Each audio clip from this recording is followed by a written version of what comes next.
Welcome to my sessions on the productivity paradigm. I am Professor Emeritus Adei, and my topic today is productivity paradigm and sustainable growth of companies. Productivity paradigm and sustainable growth of companies, institutions, and organizations. Last week, I dealt with sustainable livelihoods and welfare of individuals. And we talked about the productivity paradigm, the pathway to productivity for all. You'll recall I talked about the fact that we cannot, as individuals, as companies, as nation, continue to circulate poverty or rob each other through corruption or being vampires depend upon the others. At the end of the day, each one of us must change our minds and adopt the productivity paradigm, for unless we produce, as the Bible will say, we should not eat. In any society, of course, there will be some people who are seriously mentally or otherwise challenged, but they are so few. There are many physically challenged people who are doing excellently, being productive, having families. When I was rector of Gimpa, one of my best students was actually blind. And even blindness, which is one of the most challenging handicaps, should not prevent us from adopting the productivity paradigm. I shared 10 ways that will inform each one of us to get onto the trail of productivity. That attitude is almost everything. That you have to work, produce, multiply, save, and invest as the surest way to improve the material well-being of yourself, your family, and your posterity. And that requires the second point, a productivity mindset that one can add to the production of goods and services in society and hopefully benefit proportionately. And that requires having a clear mission. You are here for a purpose, not to take from society, but to add to it with a vision of what you can do periodically and set goals. In other words, you must be a purpose-driven person. And fourthly, you must learn to work with others, synergize with others, knowing that in productivity, oftentimes, you cannot make it alone. You must have a win-win attitude. Not the Ghanaian will say, "Machow." In other words, any opportunity to cheat someone will not eventually lead to the synergy that will allow you to exploit things to their maximum for the common good. I also encourage those who are on the productivity paradigm to simplify their life in the sense that they should have a certain value systems which will guide them irrespective where they are. For example, Stephen Covey will say that have a true north guide. In other words, like the compass, the GPS, all are related to the magnetic north. So your life must be. In my writings, I talk about organizing principle. In other words, basic value, which will assure you that wherever you are going to be successful. Integrity, hard work, diligence. And in my case, it's always a question of what will Jesus have me do? I shared also Charles Wesley's dictum He says that, of course, he didn't start from producing enough. That was assumed. In their time, everybody worked hard. But he says that once you have worked hard, save as much as you can, and of course, invest as much as you can, and in other words, earn as much as you can, save as much as you can, and give as much as you can. In other words, bring others along. A very important formula for Christians. Earn as much as you can, save as much as you can, and I will always throw in there, because it was assumed by John Wesley, that invest as much as you can and give as much as you can, helping others and society. I always say the next one is don't forget, and I didn't have time to elaborate on it, don't eat the seed. And here, let me speak to many Christians within my fellow Pentecostal and charismatic traditions. They say, come and sow the seed. That means come and give to the church.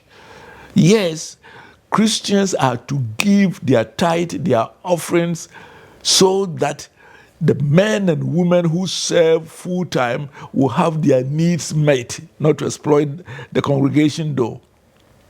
However, the tithe is not the seed. If you pay your tithe and diligently and consciously, yet you don't invest at least 10% of your income, you have nothing to multiply. Take a certain formula, tithe 10%, you spend 90%. At the end of the month, you are zero rich. That's why I came out with my formula 10-10-80. Pay God 10%, that's tithe, give minimum. But make sure that 10% is invested in tier 3, mutual funds, or wherever, so that it will grow. And that is, I call, pay yourself. It's so important. And that's what you save. Don't leave it in the bank. The banks love it. The more you leave in your savings and current account, they call it CASA, current accounts and savings account, the more the bank rejoices. Why? Because they pay you nothing or peanuts. And then, of course, they gather it together and go to the government and get 25% and above in terms of treasury bills. No. Invest where money grows. You have to invest in the stock market if you know what to do, but best to do it through mutual funds and tier 3 pension funds. Multiply it, and it's a command if you're a Christian to be fruitful and multiply. And God did not mean just having babies only. So you invest where money grows. Later on, we'll have a series on financial management, and we can go into details. My last point, which I tried to elaborate, but we were caught by time last week, is live for the long term. In your productivity, especially during your youthful, early adulthood, middle age, even when you are what I call senior citizen in the lower division, up to 65, 70. What do I mean by live for the long term? First, as you start work, invest and contribute for your retirement. It is so important for your twilight years. And you need time, because the longer you invest, the more you allow compound interest to work for you. And most people can retire rich, I mean rich. And yet, ordinarily, most people retire poor. As I say always, just 100 Ghana cedis a month invested in an instrument that yields 17.5% makes you a millionaire in 30 years. That's from 30 to 60 years. We need to have a long-term view. Even beyond ourselves, talk about posterity. The Bible says that a righteous man will leave an inheritance to his children's children. Have you ever thought about leaving a legacy, material legacy, in addition, of course, to moral and righteous legacies, but material legacy also to your grandchildren? Why? Because it's going to take them several years, 20, 30 years, before they become adults. Mature adults of 25 to 30 years. And the little money you invest for them at birth and continue adding up to it, that means that your posterity can all be millionaires by the time they are 30. And above all, you must have in your productivity paradigm, have paradise in view, eternity.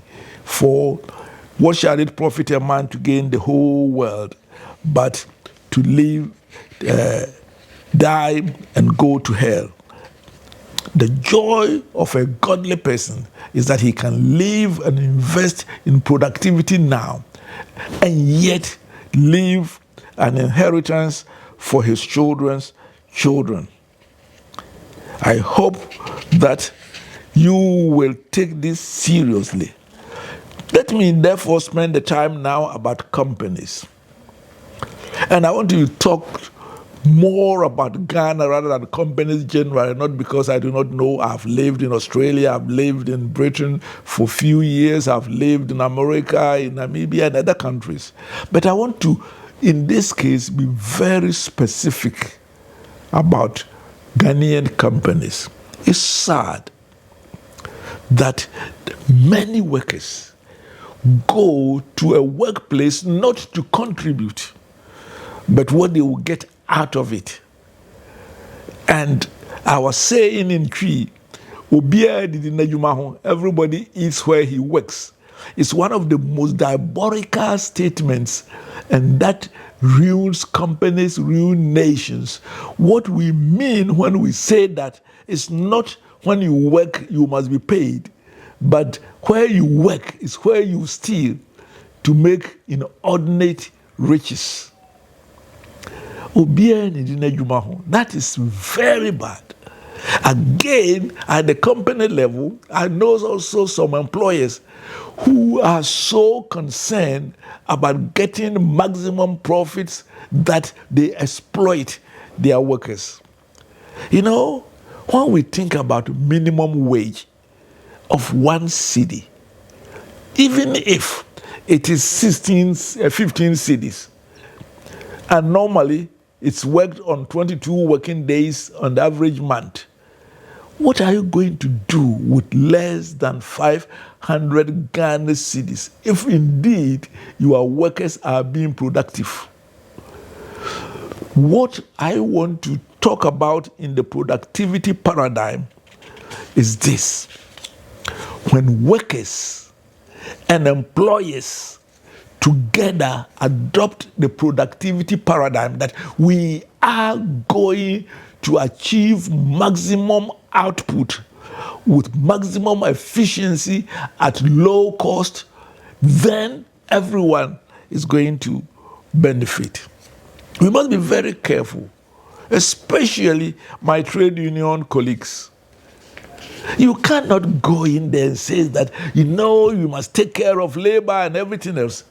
Yes, the laborer deserves their wages, but unless the cake grows, no matter how you share it, your people will be poor. I want a day whereby workers and employers will sit down and say, look, we are going to increase productivity per annum by 25%, and our salaries will grow by 25%. Charlie, of course, the employer is going to also grow their share by the same percentage. In other words, there must always be a relationship between what is produced and what is shared, being in the form of profit for the owners of capital and wages and salaries for the workers. Unless as individual institutions we adopt both owners, managers, and workers the productivity paradigm, nobody in the end is going to be well off. Let me give you 3 practical cases in which I've been involved in. Of course, I'm associated with Ghana, GIMPA, Ghana Institute of Management and Public Administration. In 2000, first, that's the year Y2K, I took over in 1st of January, the year 2000. And when you looked around, and it was almost disheartening that even though I had taken over and I had my own Mercedes-Benz, I couldn't use it, and eventually I sold it. Why? Because you cannot be riding a Benz around when even the average professor's car was almost push me along every day. Yet, when we sat down and said, look, we can make a difference. And we went and told the government, will you give us a permission? And eventually it was put in a law that we will take care of ourselves. And basically, we adopted no work, no job. If you don't work, because the government giving us no subvention. And we were being subvented more than 50%. The result is that for 2 years, there was no salary increase. But the people worked hard. We had an objective. We set ourselves. And very soon, even the professor in GIMPA's salary, at the time I was living GIMPA in 9 years, was 50% that of what government paid, and that was the highest in the public, in Ghana, in tertiary schools. There are 2 others which I will not mention for identity. One is a bank. And for years, making losses. Why? Because instead of adopting the productivity paradigm, especially the managers and the leaders felt that if they can, through unorthodox way, get a little here, a little there, that is okay. And practically neglecting the fact that the shareholders expected also a return. And for about 4 years, the shareholders had no return. There was a new change, there was a change in the governorship. The result was that within a period of about 2 years, every manager from CEO to the department head were all separated. New ones came with the view of really doing real banking, not what they can put in their pocket through the back door. That bank started in 1 year, was able to make a profit of 1.45 million, very small. The next year, over 6 million. The next year, the following year, they were able to make 24 million. And the 4th year, heading towards 40 million. The result is that today, the staff not only get their usual salaries, get their bonus, get their 13th month, but in this year, they had 25% increase in salary when the public sector is trailing with about 10%. The productivity paradigm is such that it's a win-win for all, and hopefully the shareholders will be going home smiling with a good dividend. A third one, a Ghanaian company started, ICT company.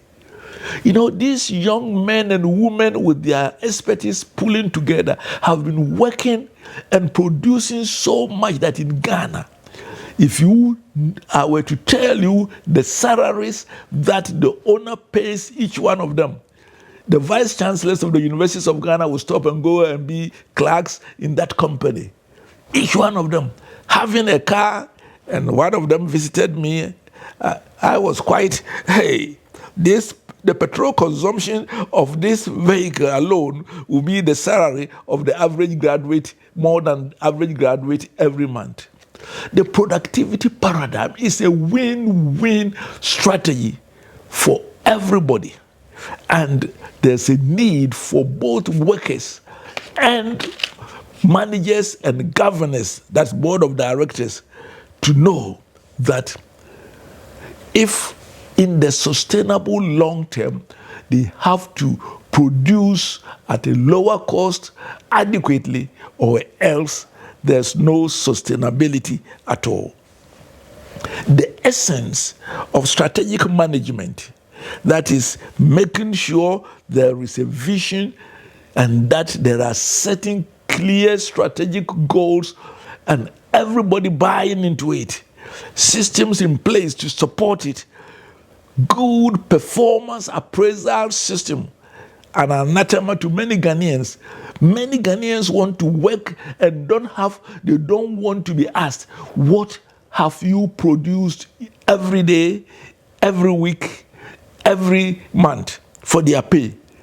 But these are essential and with link to reward system, so that when you produce, you enjoy, in addition to your pay, any extra that is earned, and that there is a culture of celebrating productivity. I know of an organization which, once again, I wouldn't mention because of this in the public domain, whereby the leadership or the senior managers have put in a performance appraisal system. But this one, which is more for the workers themselves to appraise themselves, it's a new one, and they gave it to them, they discussed it with them, and they asked for, as an experiment, for them to do it in a month, what they did every day, week, and every. One of the staff, by just looking at the form and attempting to fill it, started weeping. Yes, the staff wept and asked, what was the matter? He says, I know now that I have not been earning my wage. Literally, he didn't put it that way, but I'm not meeting the standards. And he says, no, this is not meant to make you sad. It is meant to encourage you to be able to know your own progress and your contribution to the company. When a company is not on the productivity trail, then most likely it's a matter of time and they will be in trouble. The productivity paradigm is what is making China great. It's what made the newly industrialized countries great. It is what made Europe great and America great.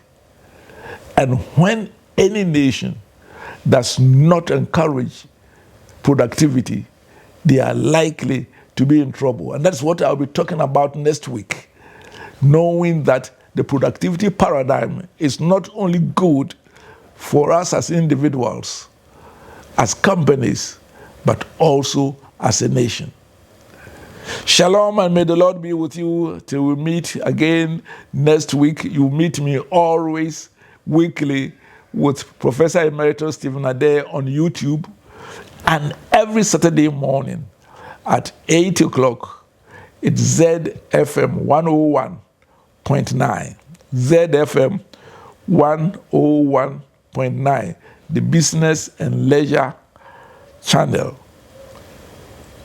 Have a good day. And we will meet me next week when we are talking about how Ghana as a nation will break the shackles of poverty and dependence and the glass ceiling of development by adopting the productivity mentality, culture, and activities. Thank you.